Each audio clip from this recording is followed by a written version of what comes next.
Hi, everyone, and welcome to today's Product School webinar. I'm Alana Dickson, and I'm really excited to be here with you today. So during the next half hour or so, I'll present on meetings in the life of an Agile PM to give you an understanding of what the day-to-day of a PM is like. Before I jump into the presentation, I'll give you a little bit of an understanding of me and where I come to this presentation from. So I worked in product management at Wayfair and then most recently Microsoft, which is where I work now. I actually started off my career with Wayfair originally, and I was first in a role that was closer to the retail side of the business. And I then realized, as maybe many of you who are viewing this have, that I wanted to make product management my career. So I then was able to transition into a product management role on Wayfair's 3D team. We were most known for our view in room feature, where you can actually take a couch in augmented reality and drag it into your living room and see if it fits, see how it looks. So those are the kinds of products that I worked on software for at Wayfair.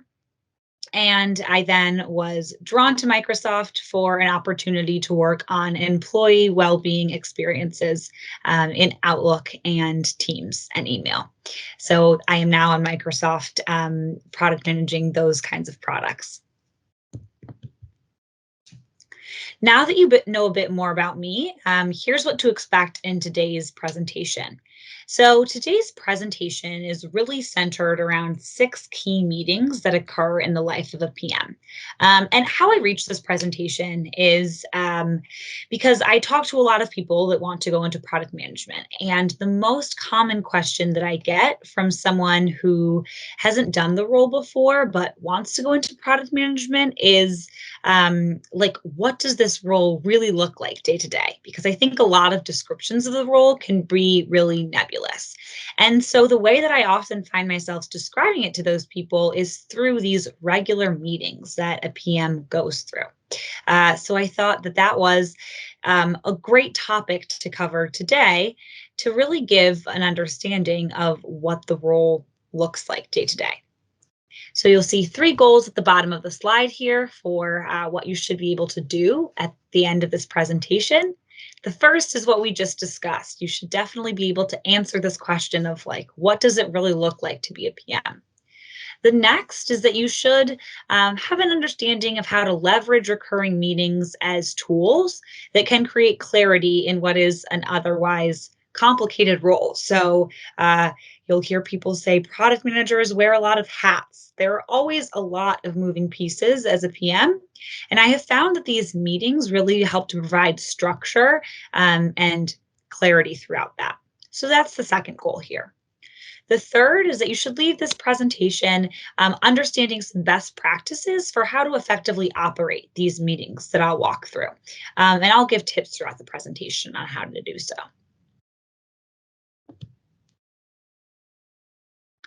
Okay, so just a little bit of an overview before I start deep dives on these 6 meetings to give you a sense of that day to day. An overview of a 2-week meeting cycle in the life of a PM. Specifically, this example is built around what my 2-week cadence was when I was a PM at Wayfair. And I use that example because Wayfair used like pretty traditional Agile methodology. So this is how my 2 weeks were structured. I used 2 weeks because 2 weeks was the length of a sprint on my team at Wayfair. So you can see here a general overview of the meeting structure that I went through. A sprint would kick off with a sprint kickoff. I would have daily stand-ups pretty regularly.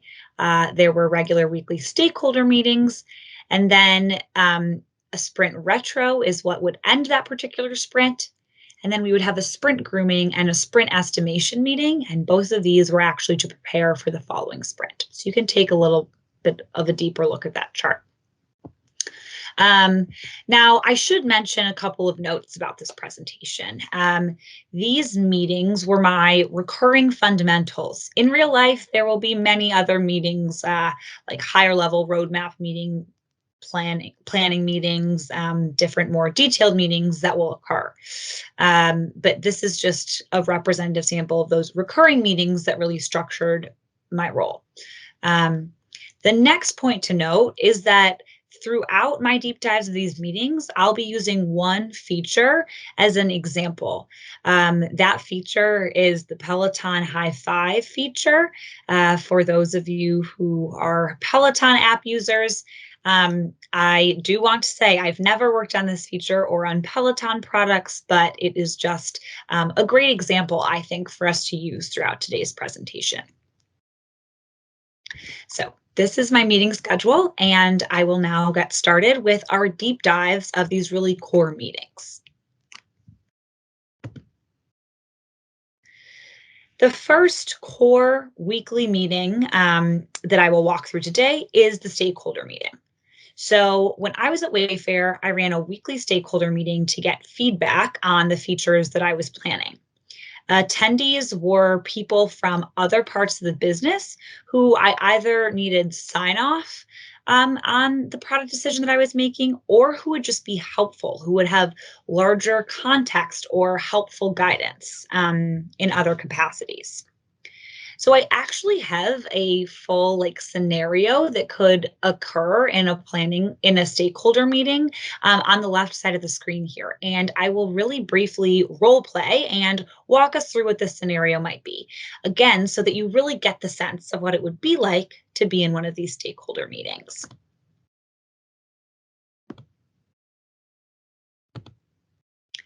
Okay, so I will start off in the PM role. So as the PM in the stakeholder meeting, I would say, here is the high five feature that I am planning. And I would give a little bit of a walkthrough for the feature. I would say, here, a user can give encouragement to other people in the class if it's a particularly difficult class or something like this.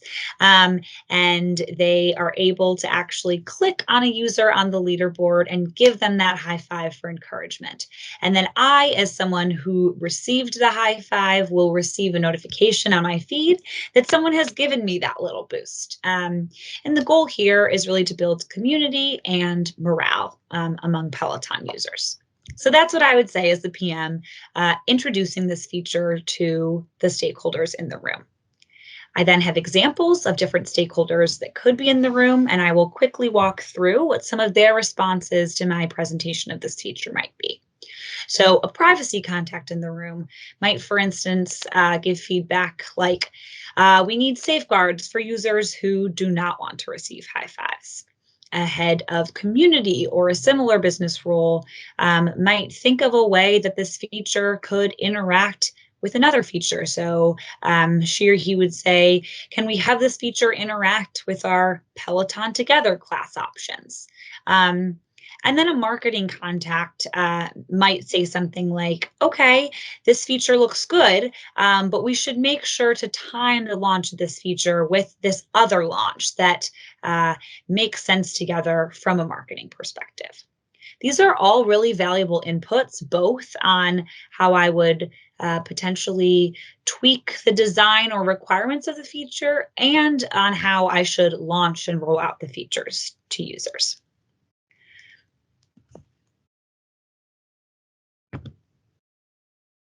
Okay, so now that you know what a stakeholder meeting looks like, here is what I use the stakeholder meeting to accomplish and some tips for doing so. So I always found the stakeholder meeting really useful because it helped me to handle competing stakeholder demands, which is one of the hardest parts of the product management job, in my opinion. Tips for how to leverage this meeting to help you handle competing stakeholder demands. First, include all of the stakeholders together in one meeting. That might mean that it is a little larger than what you are typically used to. I think that this is completely fine because it's really helpful to have everyone in one room so that people can see the different kind of demands that they are competing against. I think a lot of times stakeholders will have different opinions. Really helpful to have them in one room so that there can be one discussion and one decision that is reached at the end. The second tip here goes along with that. Ensure that all stakeholders routinely attend and prioritize this meeting. The third is to always have the tech lead also in the stakeholder meeting. I found that this was really helpful because otherwise I would just leave the stakeholder meeting and go kind of translate everything that had just happened for the tech lead. I found it really helpful to actually have the tech lead in the room so that the alignment is there from the get-go between the two of us. And the last thing that I found really helpful to do in a stakeholder meeting to help handle these competing demands is to let stakeholders understand the trade-offs of different decisions being made. So this is something that you know in your role as a PM is like, okay, if we prioritize the high five feature, we have to deprioritize another feature. Pulling back the curtain and letting the stakeholders also know about those trade-offs will help you reach better decisions in this meeting. So those are tips about how to leverage the meeting for competing stakeholder demands. My last tip around the stakeholder meeting centers around making it a place where decisions are made. So I found it helpful to send out pre-reads before the meeting so that the meeting time can be used for decisions and discussion. I also found it really helpful to send meeting notes as a source of truth for the group and to refer back to them often. Sometimes there can be a lot of like side conversations throughout the week, and I find meeting notes as a good way to align around one kind of agreed upon conclusion that the entire group came to together. Okay, so that is a weekly stakeholder meeting. I have a similar kind of scenario walkthrough for each of the additional 5 meetings that I will go through today. And this will give you an understanding of what these meetings look like in person, and then again, some additional tips. So sprint grooming is the second meeting. Sprint grooming occurs after I have gotten feedback from those stakeholders on the particular feature that I was planning, and I've addressed their feedback. I'm then ready to take this feature to the development team to start getting their thoughts on it. So sprint grooming is done once a sprint, and the tech lead attends this, and also any subject matter experts on the technology that you're reviewing for sprint grooming. So I will again walk through this scenario example. So as a PM in sprint grooming, I would say, okay, here is the feature that I would like for us to work on this sprint. This is the Peloton High Five feature. Again, user problem is you want to encourage other riders throughout the ride, and you can do so by high-fiving them on the leaderboard. And then I would say, what additional information would the team need to develop this feature after I'd given a little bit more of a detailed walkthrough? And then the tech lead and subject matter expert would raise different pieces of information that would need to be clarified before we could hand this work item over to a particular team member of theirs. So the tech lead, for an example, could say, when a user leaves a class, we actually don't refresh the feed for 60 seconds. What happens when a user tries to high-five someone who's left? The feed subject matter expert could say, the high five would actually be dependent on the person component being interactive. We need to make sure that the component team is working on that update.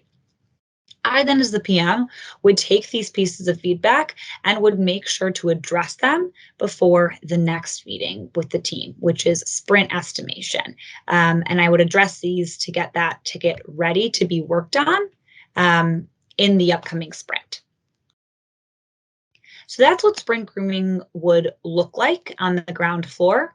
A couple of tips for making sprint grooming as effective as it can be. So I would say finish all of your user stories by a time that you agreed on with a tech lead so the tech lead can review pre-meeting. Similar to a stakeholder meeting, the meeting should be for discussion and not for content review as much.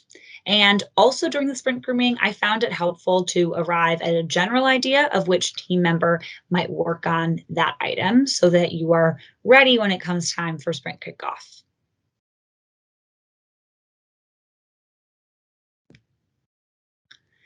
After sprint grooming, the next step to get ready for the upcoming sprint is sprint estimation.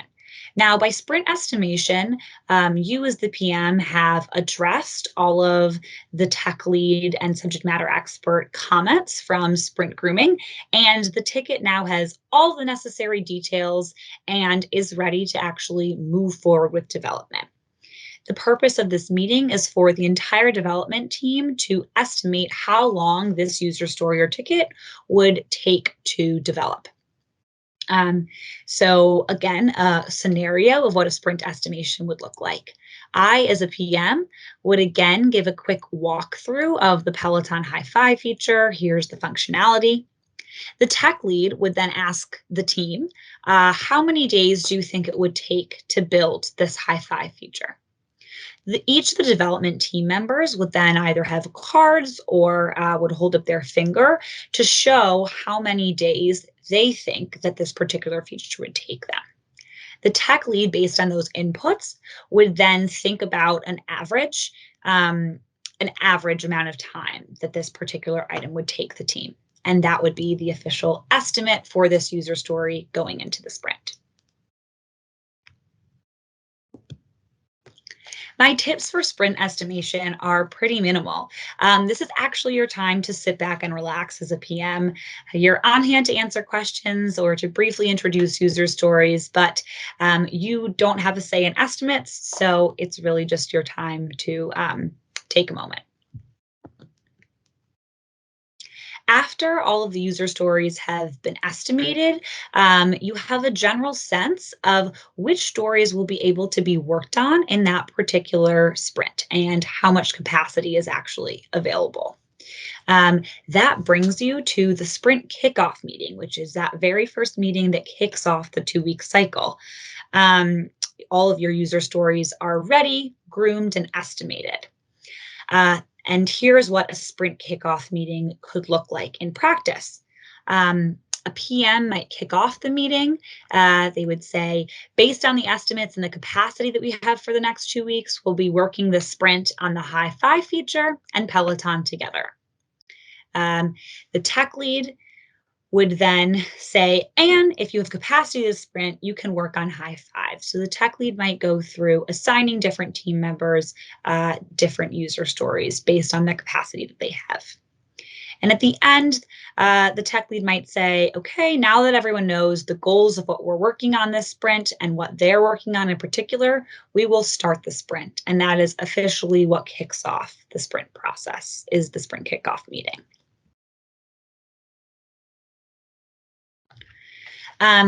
A couple of tips for sprint kickoff. I found it really helpful to provide some really high-level business context for the features that the team was working on in that particular sprint.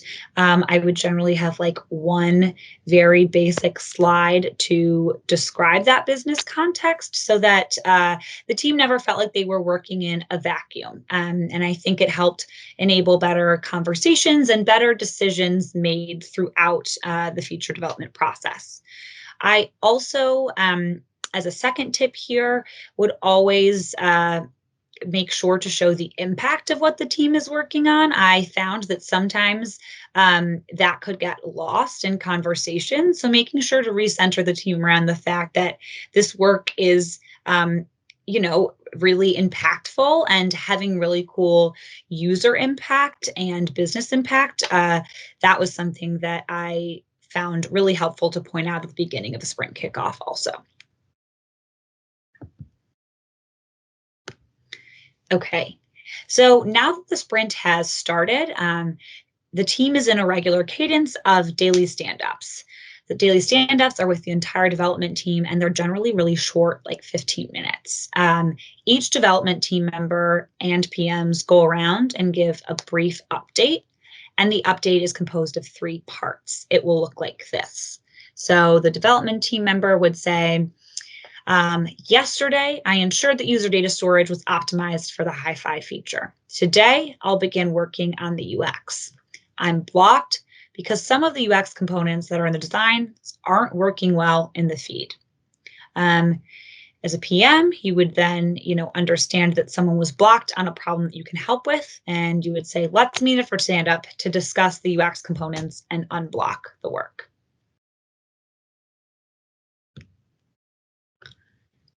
Some tips about how to effectively run stand-up.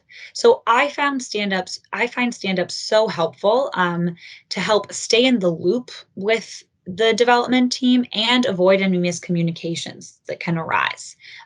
Here's how to make the stand-up meetings help you reach those goals.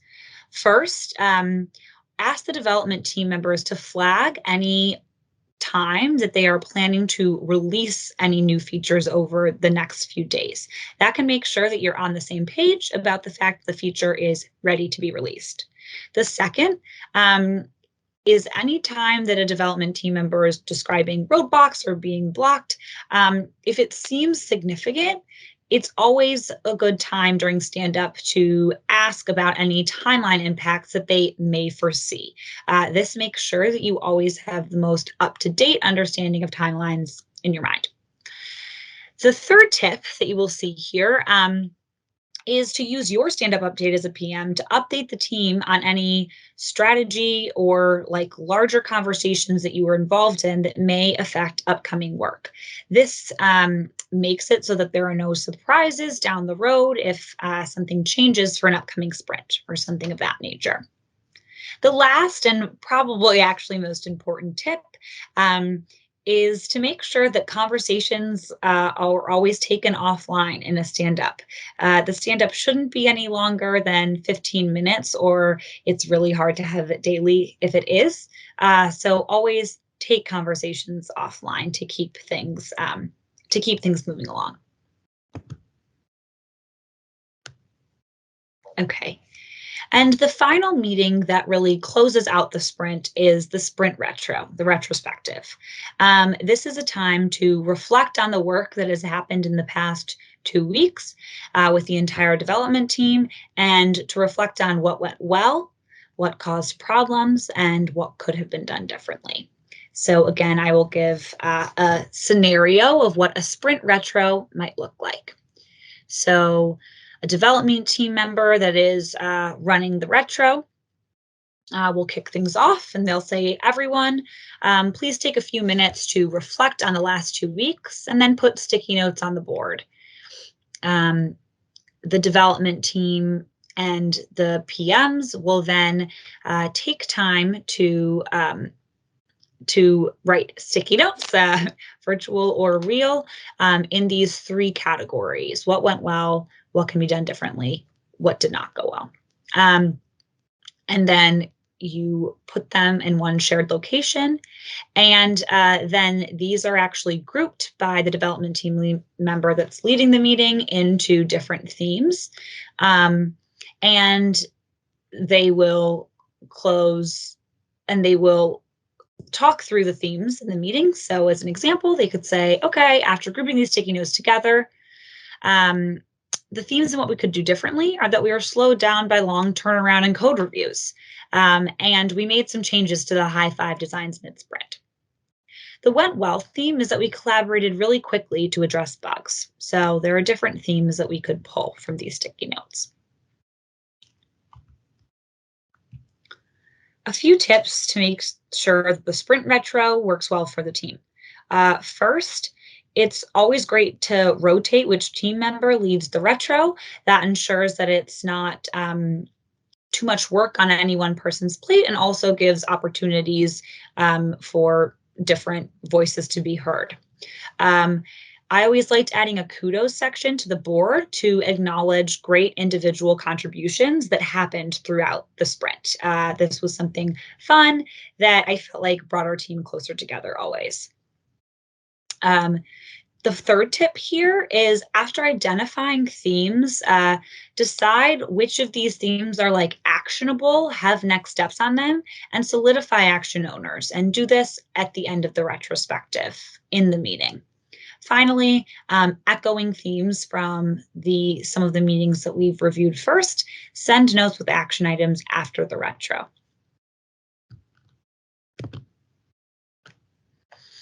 Okay, so thank you all for being here for these deep dives into the 6 core meetings that that really structured my life as a PM at Wayfair.